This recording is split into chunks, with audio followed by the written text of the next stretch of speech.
For 5 years I thought I had the perfect marriage in our quiet Austin suburb. But a single declined credit card unraveled a web of lies so deep, it threatened to destroy everything I'd ever built. I was forced to launch my own secret financial crime investigation into the woman I loved, and what I found was more shocking than I could have ever imagined. What do you do when the person you trust most is a complete stranger? The answer led to a calculated revenge that she never saw coming. This isn't just a story about betrayal, it's about taking your power back. You have to hear how this ends to believe it. This is my story.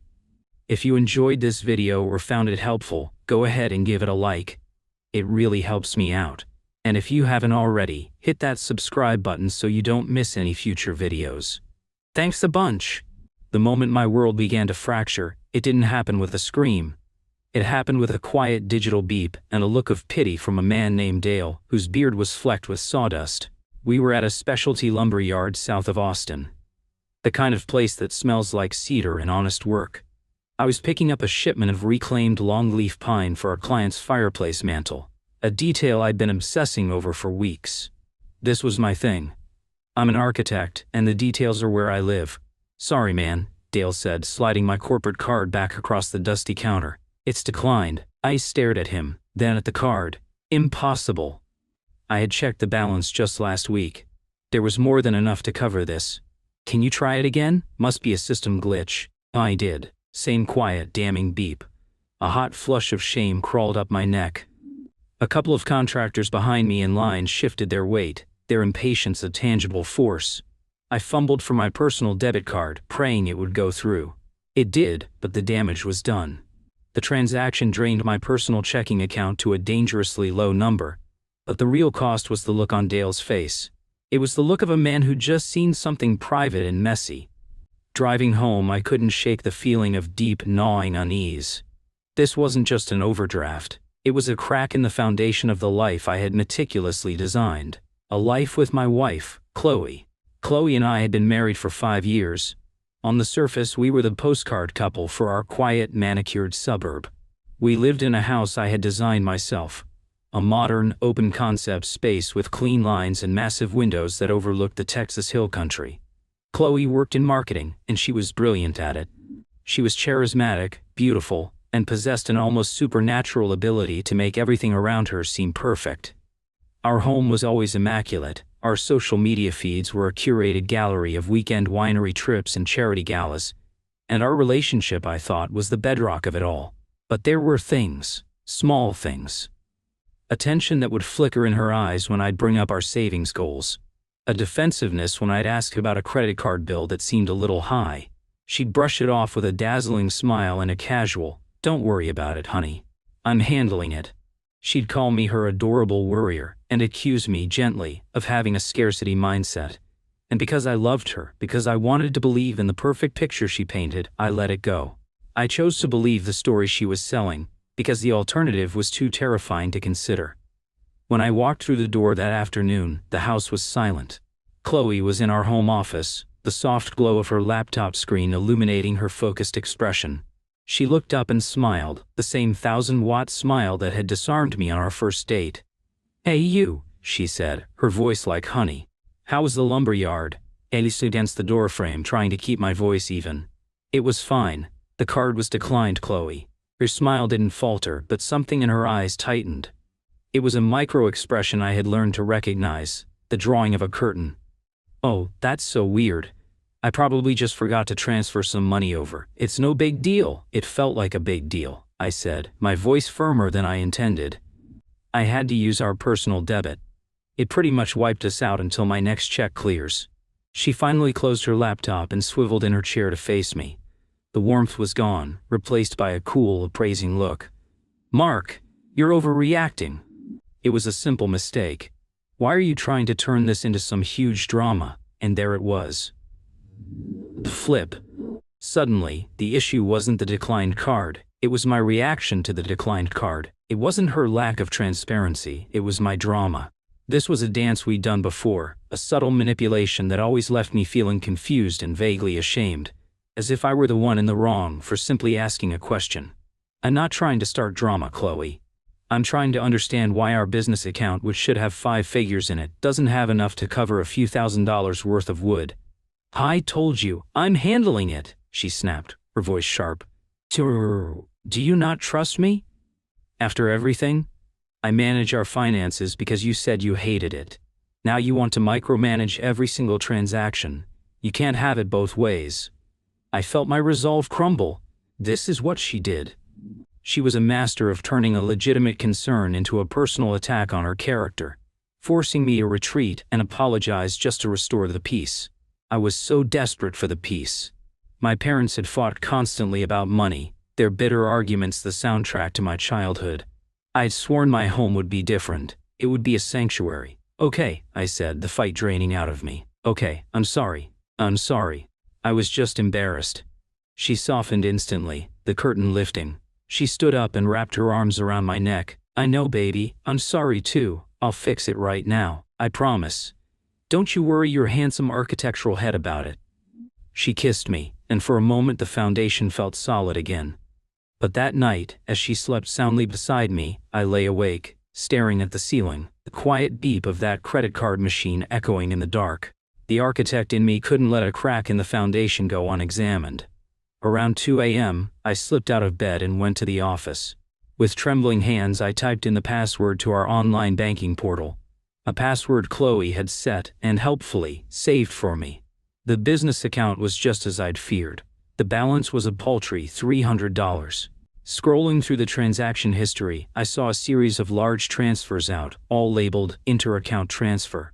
But they hadn't gone to our personal savings. That account was also anemic. They had gone somewhere else. My heart hammered against my ribs.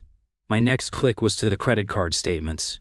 We had 3. One was the corporate card. The other 2 were personal cards, both in her name, but she'd always insisted they were soror. When in charge to bodies, expenses. I never used them. I opened the first statement. The balance was over $20,000. I felt the air leave my lungs. I scrolled through the purchases. Bergdorf Goodman, Net-a-Porter. A recurring charge for a spa membership that cost more than our car payment. There were dozens of charges from high-end boutiques in downtown Austin, places I didn't even know she frequented. Where was all this stuff? Our closet wasn't overflowing. She hadn't come home laden with shopping bags. It made no sense. The second card was worse, a balance of over $30,000. This one was all travel. A 5-star hotel in Miami. I wasn't on that trip, she'd said it was a work conference. A week at a resort in Cabo, another work event. Plane tickets to New York, Chicago, San Francisco. None of them had been for me. I felt a wave of nausea. This wasn't a simple mistake. This wasn't a little overspending. This was a secret, parallel financial life. The numbers on the screen were screaming at me, telling me the woman sleeping in our bed was a stranger. She wasn't just managing our finances, she was systematically draining them, and lying to my face about it every single day. But the final blow, the one that shattered everything, was still to come. Driven by a cold, sickening dread, I ran a credit check on both of us. My score was fair, dinged by the high utilization on the card she'd opened with me as an authorized user. Her report was a disaster. But it wasn't the bad score that made me physically recoil from the screen. It was a line item under the loans section. A home equity line of credit, a HELOC, taken out against the house. The house I had designed. The house whose every beam and joint I knew by heart. It had been opened 6 months ago. The credit limit was $150,000. The current balance? $1,872. It was all gone. I stumbled back from the desk and sank to the floor, my head in my hands. The quiet of the house was suffocating. Every perfect object, every clean line, every curated piece of art on the walls felt like a prop in a play I didn't know I was acting in. She hadn't just spent our savings, she had mortgaged our future. She had taken the one thing that was unequivocally mine, my creation, my sanctuary, and used it as collateral for her lies. In that moment, the loving husband died. The man who made excuses, who smoothed things over, who valued peace above all else. He was gone, and in his place something else was born. Something cold and methodical and full of a terrifying, clarifying rage. The worrier was gone. The architect remained. And I was about to design her downfall. For the next 48 hours I moved through my own life like a ghost. I went to the job site, I reviewed blueprints, I answered emails. I smiled, I nodded. I performed the part of Mark, the easygoing architect. But inside, I was a hollowed-out cavern of shock and ice. Every time Chloe would touch my arm or call me honey, my skin would crawl. I saw the lies in her smile, the deception in her eyes. I saw the $150,000 of debt she had hung around my neck like a millstone. The cognitive dissonance was a physical weight. The woman I had loved and the financial predator who shared my bed were two separate entities, and I couldn't reconcile them. The grief was paralyzing, but the rage was a catalyst. The architect in me, the part that craves order and logic and consequence, took over. On the third night after she was asleep, I went back to the office. This was no longer a panicked search for the truth. This was an evidence-gathering mission. I started by digging deeper into the HELOC. I found the digital paperwork. She had forged my signature. It was a good forgery, I had to admit. She'd clearly practiced. The reason listed for the loan was home improvements. The irony was so bitter it almost made me laugh. She wasn't improving our home, she was gutting it from the inside out. But the big question remained, where did all that money, all that stuff, go? Over $200,000 in debt, and our life didn't reflect it. That's when I noticed a recurring charge on one of the credit card statements that I'd overlooked in my initial shock. It was a monthly payment to a company called the Seaholm Residences. I knew the Seaholm. It was one of the most exclusive, high-end luxury apartment buildings in downtown Austin. A quick search showed that a one-bedroom rental there started at $5,000 a month. The charge on her card matched it exactly. My blood ran cold. It couldn't be. It was too audacious, too cinematic. But I had to know. The next morning I told Chloe I had an early on-site meeting with a client across town. Instead, I drove downtown and parked across the street from the Seaholm's gleaming glass facade. I sat there for 3 hours, my heart a cold stone in my chest, feeling like a fool from a cheap detective novel. Just after 10 a.m., a sleek black convertible Mercedes pulled up to the valet. The driver's side door opened, and Chloe got out. She wasn't dressed in her usual corporate attire. She was wearing designer jeans, a silk blouse, and sunglasses that probably cost more than my first car. She handed the keys to the valet, who greeted her by name, and strolled into the building without a backward glance. She had a car I'd never seen, and a home I never knew existed. This wasn't just about money anymore. This was a double life. A complete, meticulously constructed lie. The rage I felt was so pure, so absolute, it burned away the last vestiges of love and hurt. In its place was a singular, diamond-hard purpose. She hadn't just betrayed me. She had tried to make me feel small, crazy, and inadequate to cover her tracks. She had weaponized my love and my desire for peace against me, and for that there had to be a reckoning. I didn't go home. I drove to the office of the sharpest, most ruthless divorce attorney in Austin. A woman my contractor friend Dale had once half-joked about. I walked in without an appointment, dropped a retainer that emptied the last of my secret project fund, and laid out the entire story. The lawyer, a woman named Ms. Albright, listened without expression, her eyes never leaving mine. When I finished, she leaned back in her chair. "Mr. Henderson," she said, her voice calm and clipped. "Your wife is a narcissist and a predator, but narcissists have a fatal flaw. Their image is everything. We are not going to attack her. We are going to dismantle her, piece by piece, with facts. We will let her own actions bury her." Over the next 2 weeks, we worked in secret. We hired a forensic accountant who traced every dollar. We subpoenaed records. We built a case so airtight, so irrefutable, it was less a legal file, and more of an autopsy of a marriage. We discovered the Mercedes was leased in her name only. The apartment was hers. The credit cards, the HELOC. All of it was a monument to her pathological self-interest. The hardest part was going home every night and playing the role of the loving, slightly oblivious husband. I had to stop her from getting spooked. I had to let her believe she was still in complete control. I listened to her talk about her stressful day at work. I nodded when she complained about a difficult client. I even apologized for being so tense about money lately, a performance that made my own stomach turn. I was forming a boundary so absolute it was a wall of deception, using her own tactics against her. The final piece of my plan was the setting. I chose a Tuesday night. I made dinner, her favorite, a complex risotto that required my full attention. I opened a bottle of expensive wine, one she'd probably bought with money we didn't have. I wanted the scene to be perfectly, devastatingly domestic. We sat at the dining table, the one I'd built with my own hands. The sunset was painting the hills outside our window in shades of orange and purple. It was beautiful, a perfect lie. "You've been so sweet lately," she said, smiling at me over her wine glass. "I'm sorry I've been so stressed. Things at work have just been insane." "I know," I said, my voice gentle. "It must be hard juggling so much." I let the silence hang for a beat. "Actually, I was looking over our finances again, just trying to get a handle on things for our tax planning. I'm still a little confused about that HELOC." The curtain in her eyes dropped instantly. "Mark, we're not doing this again. I told you, it was for potential renovations. It's an investment in the house." "In us, right," I said, taking a sip of wine. I reached down beside my chair and pulled up a thin black portfolio. I placed it on the table between us.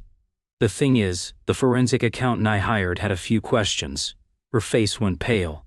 The speed with which her mask of pleasantness evaporated was breathtaking. "You did what?" she whispered, her voice a venomous hiss. "I had to, Chloe. I needed to understand," I said calmly, and I opened the portfolio. The first page was a copy of the HELOC agreement with her forged signature circled in red. I slid it across the table. "Like this, for example." "I don't remember signing it." Her eyes darted from the paper to my face, searching for a crack, an emotional outburst, anything she could use. She found nothing but calm resolve. "And the expenses," I continued, sliding the next document over. A summarized list of the credit card debt totaling over $50,000. "So many beautiful things. But I never see you wear them. It's almost as if you keep them somewhere else." Her breathing was shallow now. "This is insane. You're insane. You're trying to control me, to trap me." It was her go-to script, the gaslighting Hail Mary. But it had no power over me anymore. "Am I?" I slid the final two documents across the polished wood of the table. One was a copy of the lease agreement for her apartment at the Sea Home. The other was a series of still photos, taken by a private investigator, of her getting out of the black Mercedes and entering the building. One photo was particularly clear, showing her laughing with the valet. She looked happy, carefree. She stared at the photos, her mouth slightly agape. The color had drained completely from her face. There was no argument left, no manipulation, no escape route. She was cornered by the truth, exposed under the warm domestic lights of the life she had desecrated. The architect had built a perfect trap, and the predator had walked right into it. "I filed for divorce this morning," I said, my voice devoid of all emotion. "Ms. Albright, my lawyer, sends her regards. We've also filed a motion to have all fraudulent debt assigned to you in the dissolution of assets. That includes the HELOC, the credit cards, and the lease on the Mercedes." She just stared at me, speechless. The great performer had forgotten her lines. "You built a second life, Chloe," I said, standing up from the table. "Now you get to live in it, exclusively." I walked out of the dining room, leaving her there with the ruins of her deception scattered across the table I had built. I went upstairs, packed a bag, and walked out the front door of my house for the last time. As I drove away, I didn't look back. There was nothing there for me anymore. The divorce was brutal, but short. The evidence was absolute. She was saddled with every cent of the debt she'd secretly accrued. She had to break the lease on the apartment and the car. I heard through the grapevine she had to sell all her designer things just to stay afloat. Her perfect image was shattered. I sold the house. I couldn't live in a mausoleum of broken promises. I used the money to start fresh, in a smaller place downtown, closer to the heart of the city. It's been a year. The work is good. Life is quiet. Sometimes the phantom limb of that old life aches, but it's a clean pain now, not the festering wound of constant betrayal. I learned the hardest lesson of my life in that house. A foundation isn't just concrete and steel, it's trust. And when it cracks, you can't just patch it. You have to be brave enough to tear it all down and build again, on your own.